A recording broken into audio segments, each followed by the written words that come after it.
Buenas tardes. Ahora vamos a hablar acerca de otro grupo de fitopatógenos también muy interesante, que son los virus de plantas. En esta vista ustedes pueden observar cuál es el tamaño comparativo de los distintos grupos de patógenos que ya hemos ido viendo a lo largo del desarrollo de este ciclo. Desde los hongos, con los cuales empezamos, aquí tienen un extremo de la hifa de un hongo.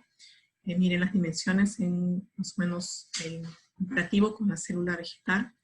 Luego hemos visto también bacterias, que son las que siguen, fitoplasmas. Esto lo van a ver con Alfonso, ¿no? La parte de nemátodos en la próxima semana, pero tienen aquí la vista anterior de la cabeza de un nemátodo. Y lo que nos toca ver ahora, que vienen a ser los virus, observen las dimensiones que poseen.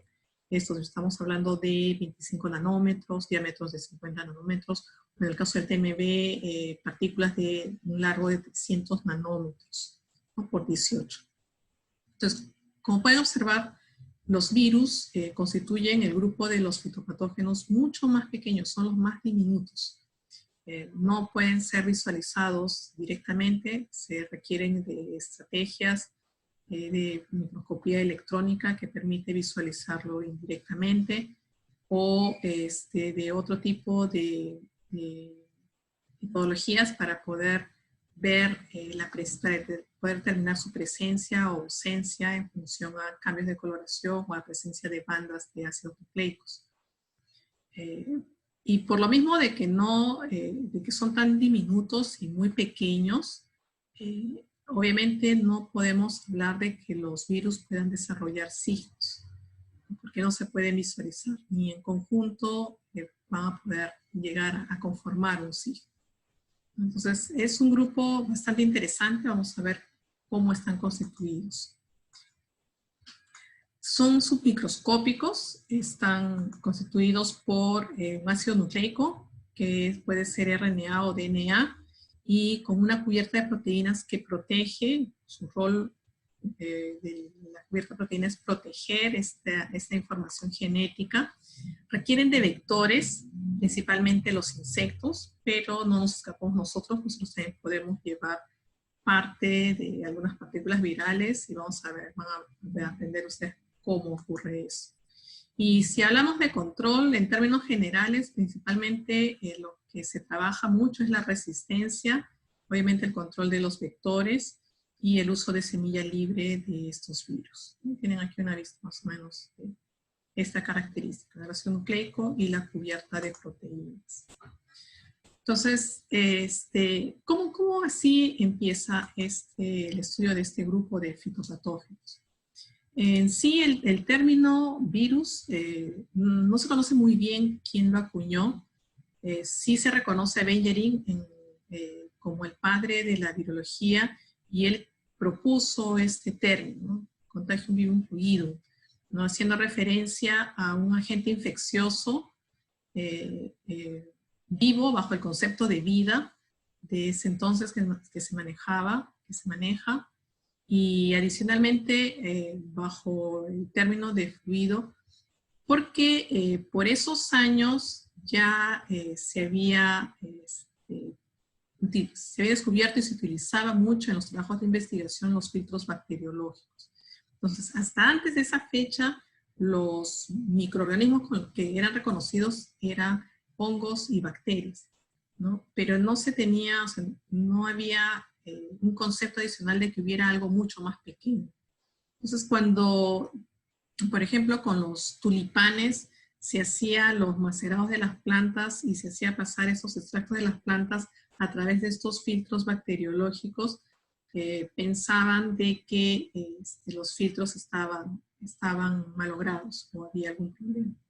Entonces es Benjerin el que propone, y por eso en latín acuña todo este término, haciendo referencia a que existía un grupo de patógenos que sí tenía la capacidad de poder pasar los filtros bacteriológicos, ¿no? Por eso hablaba de un fluido contagioso y vivo, ¿no? Entonces, un virus es un agente infeccioso transmisible ¿no? Cuyo ácido nucleico tiene un peso menor de 3 por 10 a la 8 daltons, necesita de ribosomas y de los componentes, ¿no? De otros componentes de las células huéspedes para poder multiplicarse, ¿no? Y vamos a ver cómo ocurre eso.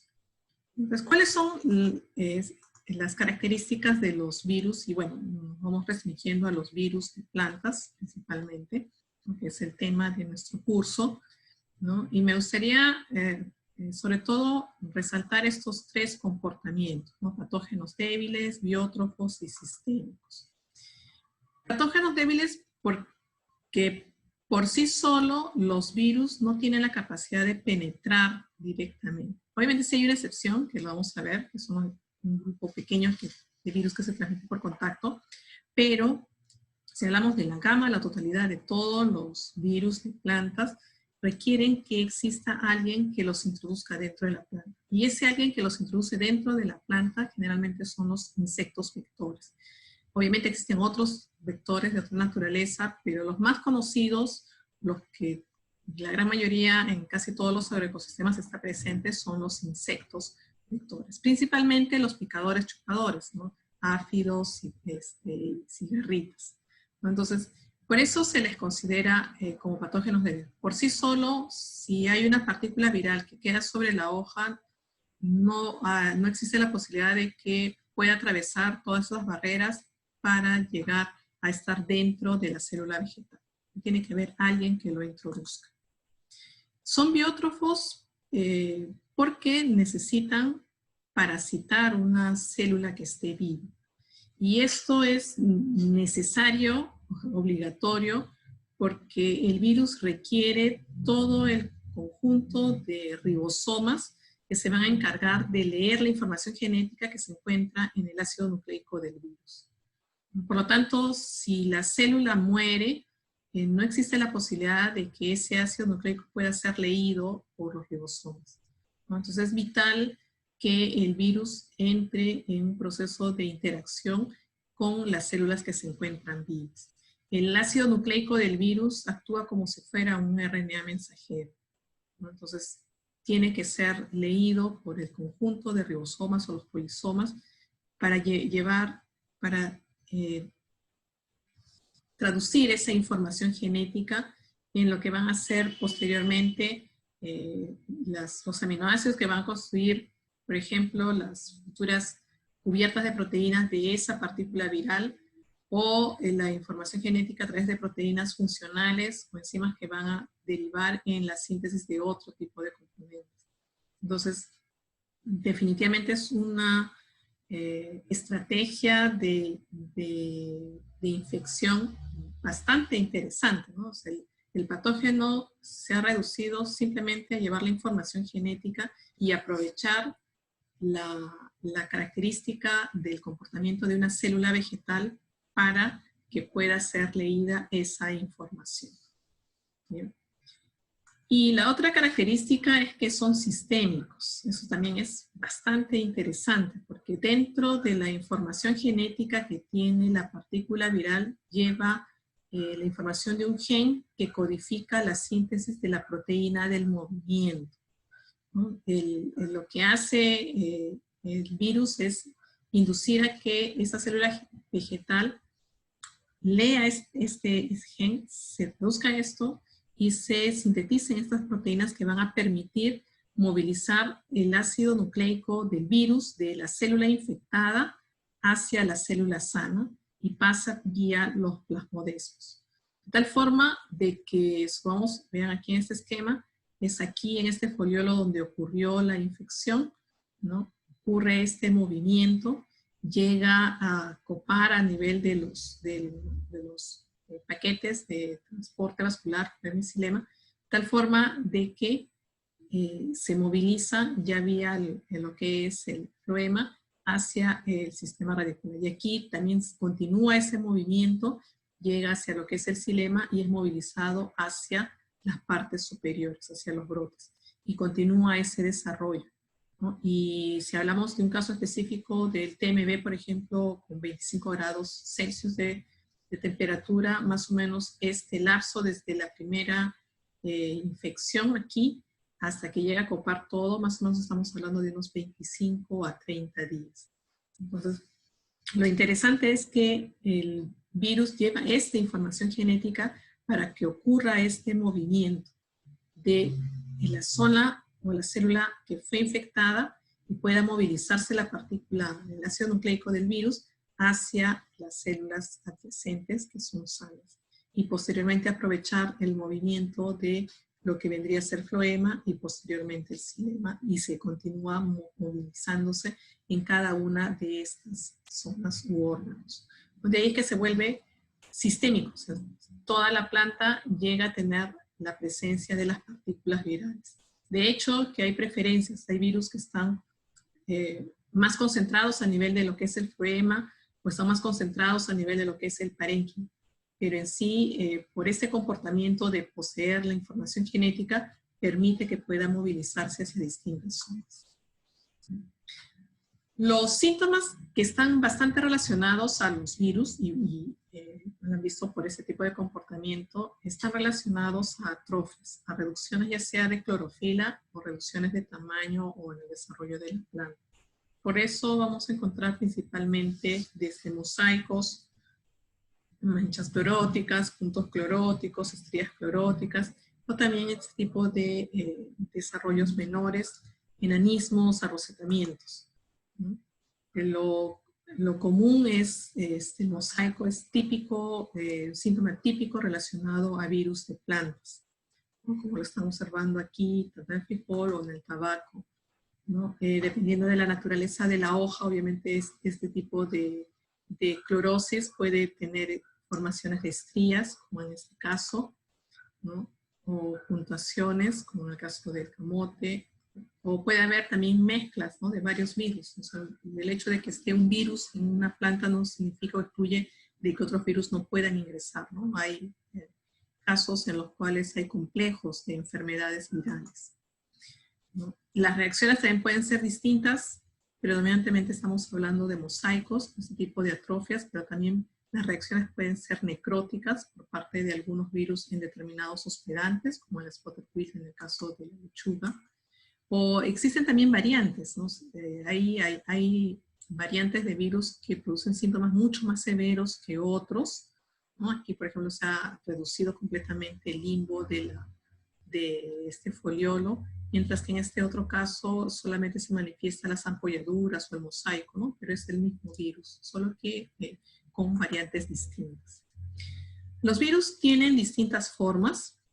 Hay algunos que son alargados, rígidos o filamentosos, algunos que son esféricos, geminados, basiliformes.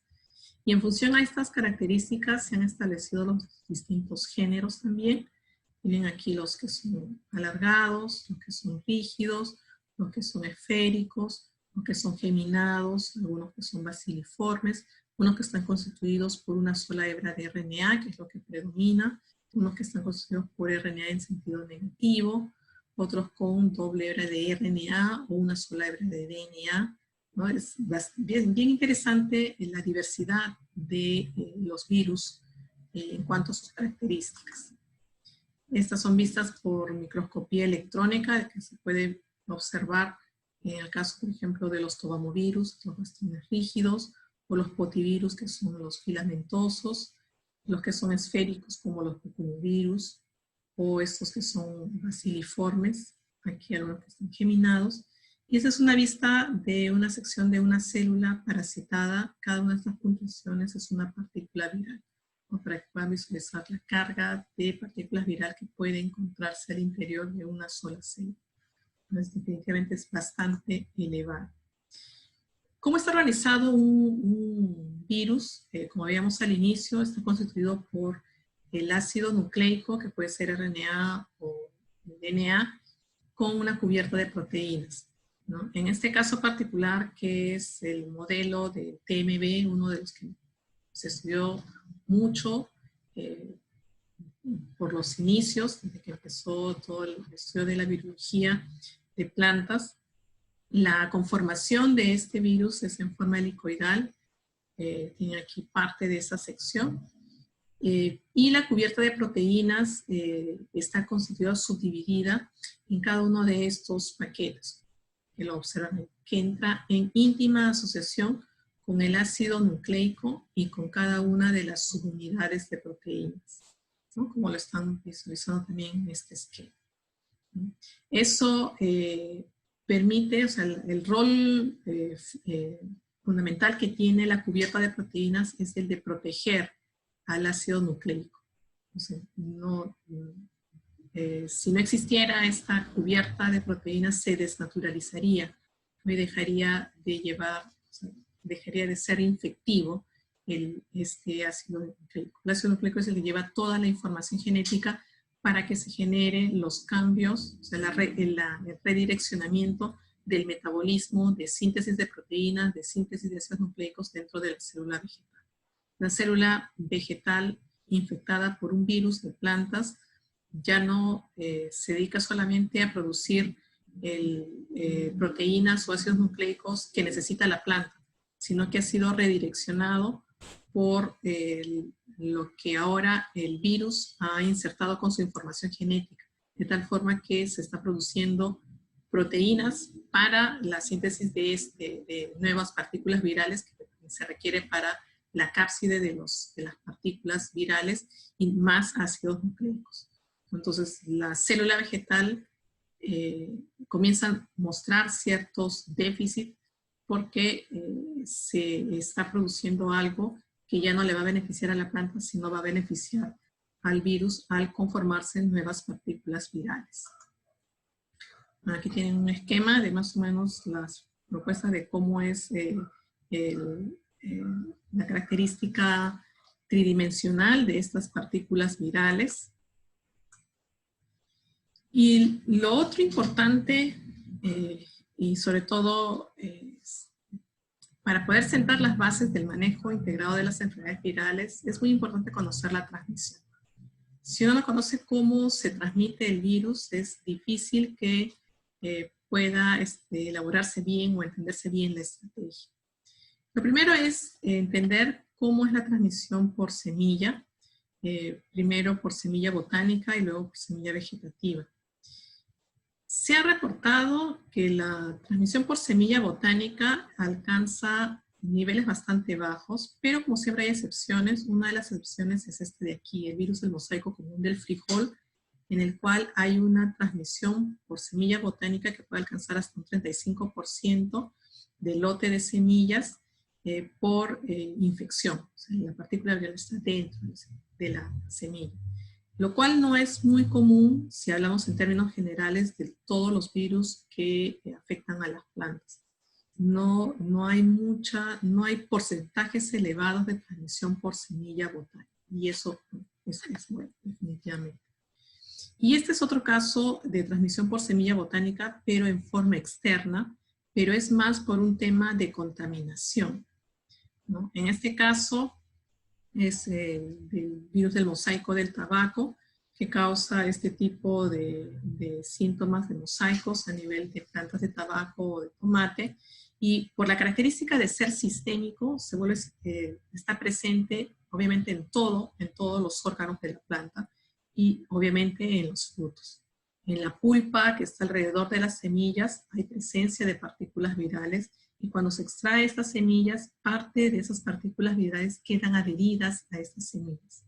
Porque en este caso ocurre ese comportamiento. Entonces, es específico de este grupo de virus en el cual está el TMB, que es el género de los tobamovirus, y esto radica en la unión física que existe entre el ácido nucleico y las subunidades de proteína. Esa unión física es tan fuerte que le da esa estabilidad, inclusive a pesar de que la partícula viral no está dentro de una célula vegetal, ¿no? Como decía, es un caso excepcional, no es lo que ocurre con el resto de los virus de plantas. Entonces, eso permite que se pueda dar esta transmisión por contacto, porque es bueno dentro del desarrollo de los cultivos, de las plantas, de las prácticas culturales que normalmente se realizan, pueden generarse pequeñas microheridas suficientes para que la membrana citoplasmática pueda estar expuesta y puede haber un proceso de absorción de partículas virales que va a permitir que pase hacia el medio interno, como lo están viendo en este esquema. Ya saben ustedes, por la característica de poseer el gen que codifica la proteína del movimiento, va a permitir el paso a través de los plasmodesmos, ¿no? Estos plasmodesmos llegan a copar lo que vienen a ser los paquetes de floema y xilema, llega a este nivel y vía el floema es movilizado hacia la raíz. Entonces ocurren los eventos que ya hemos comentado hace unos minutos.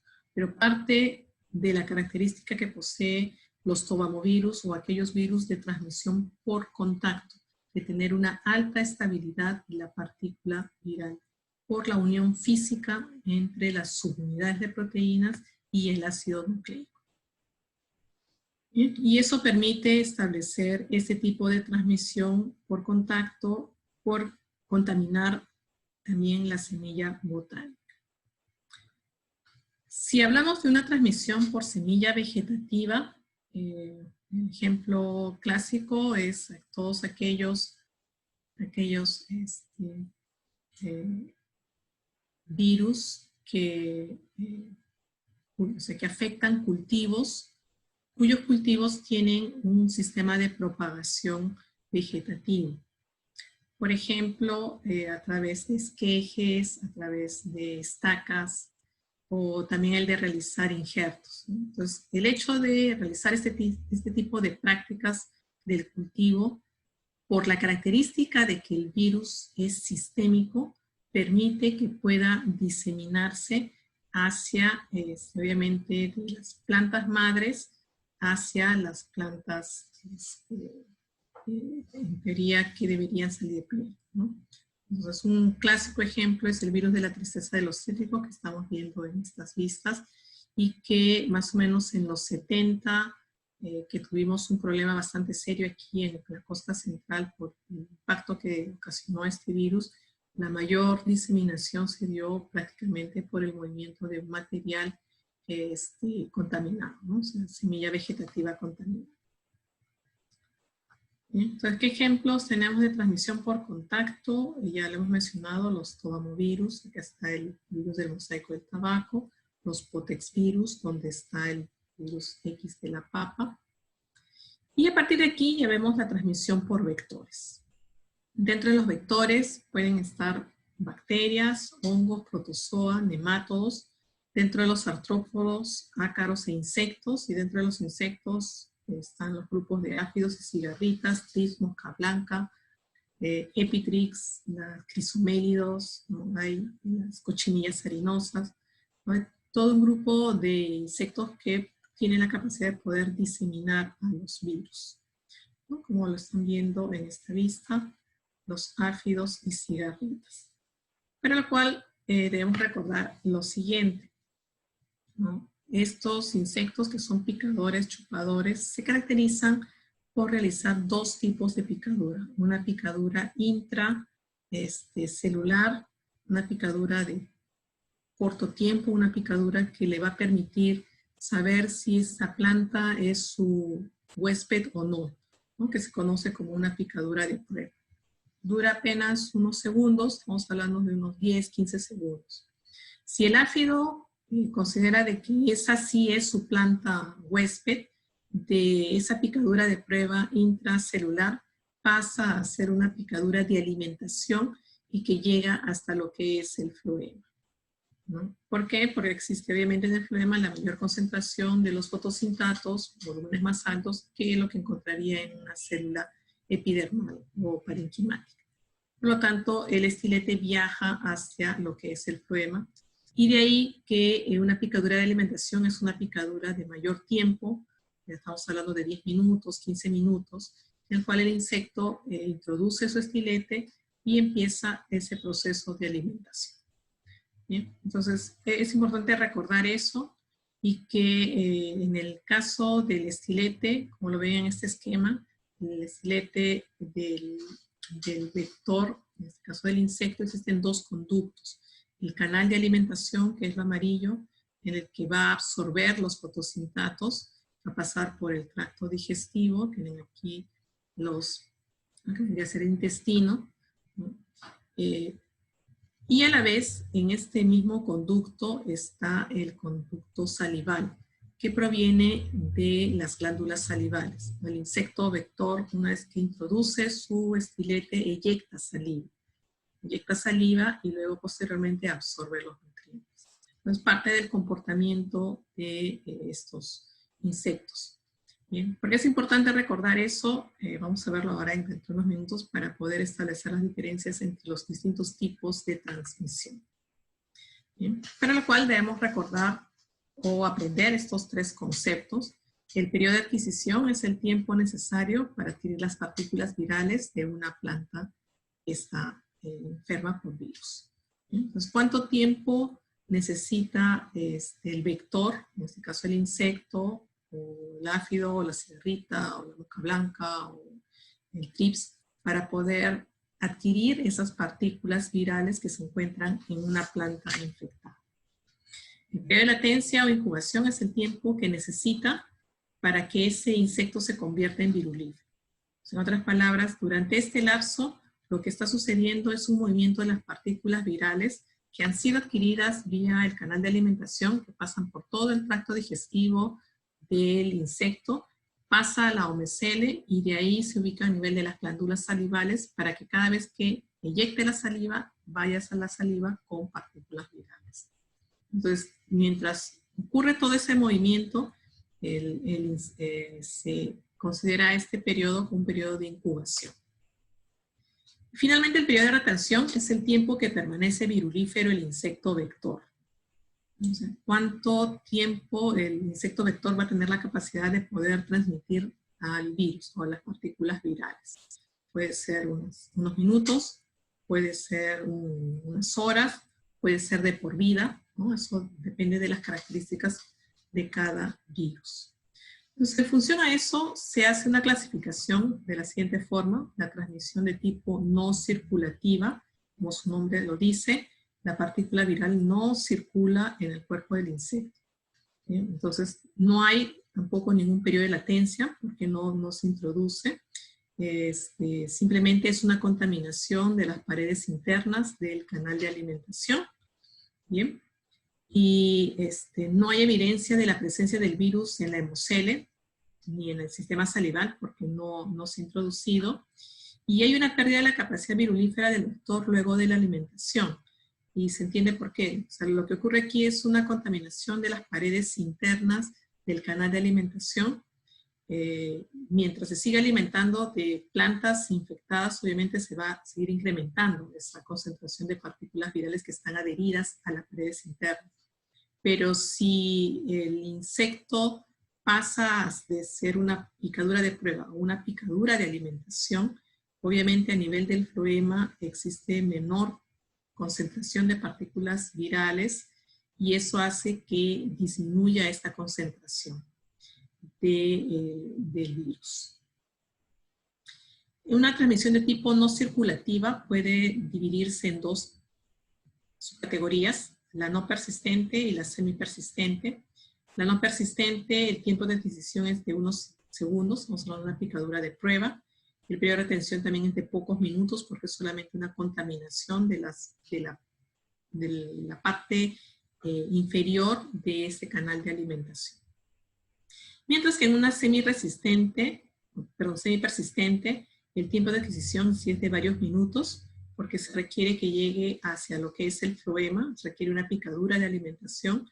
El tiempo de retención ya es de horas, porque las partículas virales profundizan más el canal de alimentación.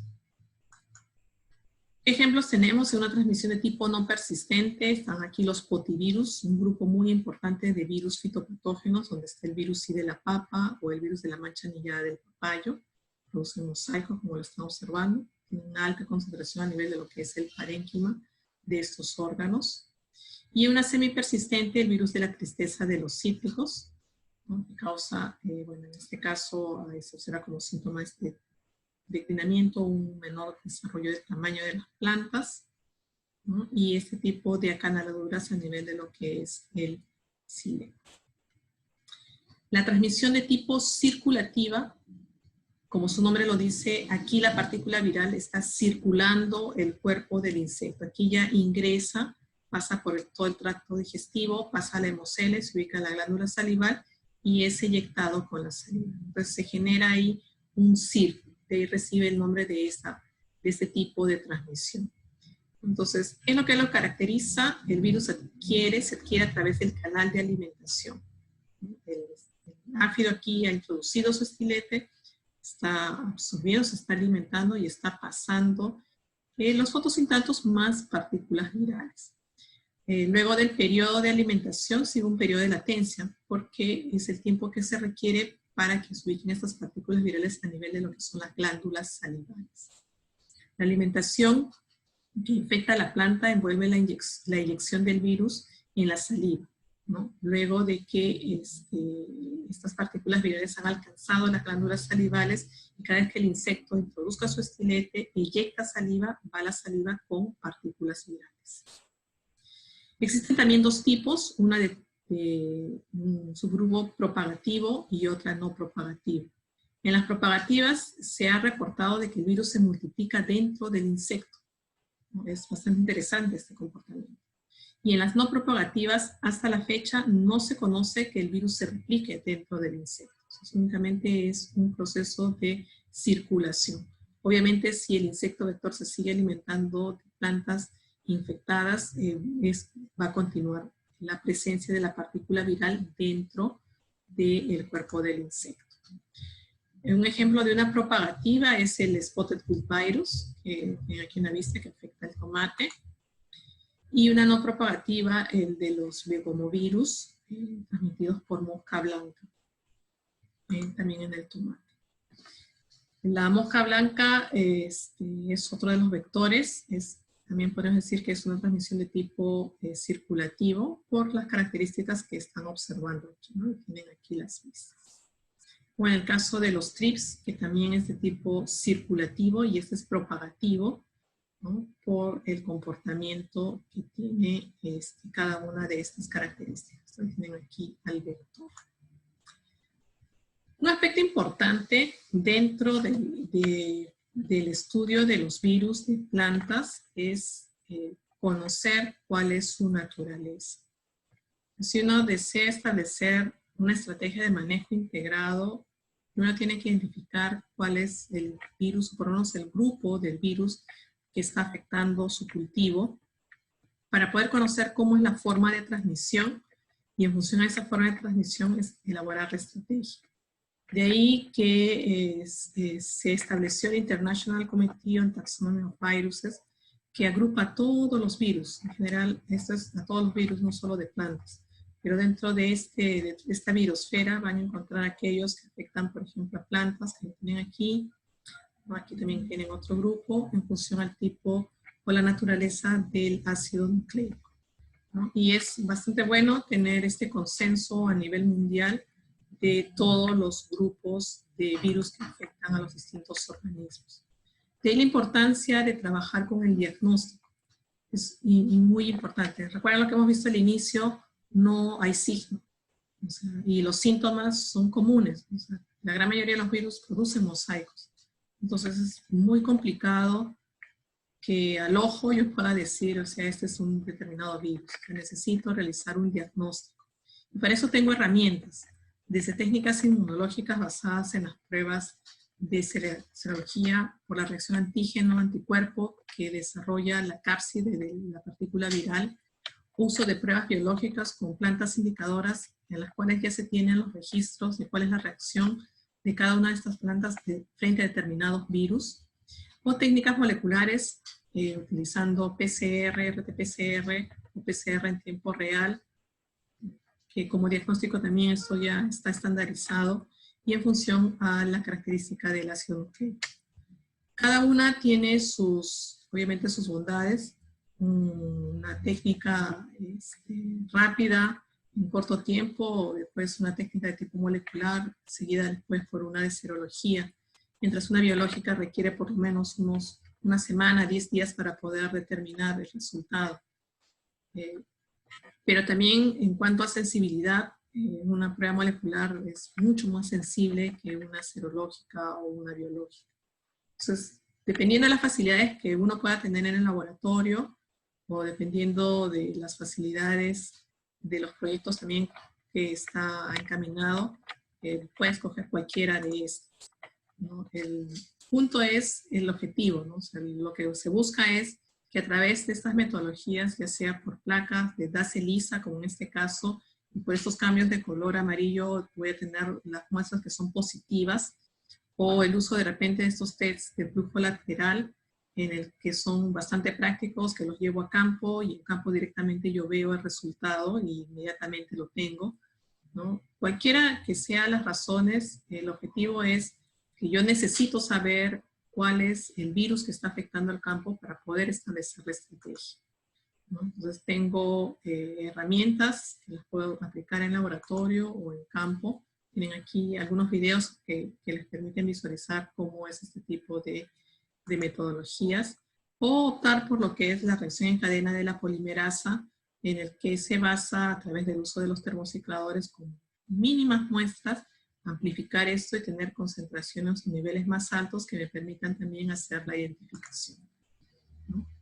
Existen protocolos estandarizados para poder hacer este tipo de determinaciones y, bueno, permite también hacer este tipo de árboles filogenéticos para poder establecer estos órdenes entre las distintas especies dentro de un mismo género, ¿no? En este caso, por ejemplo, de los tospovirus, porque hay una diversidad bastante amplia en algunas zonas, en algunas regiones, ¿no? Finalmente, aparte de los virus, un grupo menor vienen a ser los viroides. Los viroides ya están constituidos únicamente por el ácido nucleico, un ácido nucleico que se ha conformado de tal forma que establece la unión entre los puentes de hidrógeno de los distintos componentes, le da mucha estabilidad, una alta estabilidad.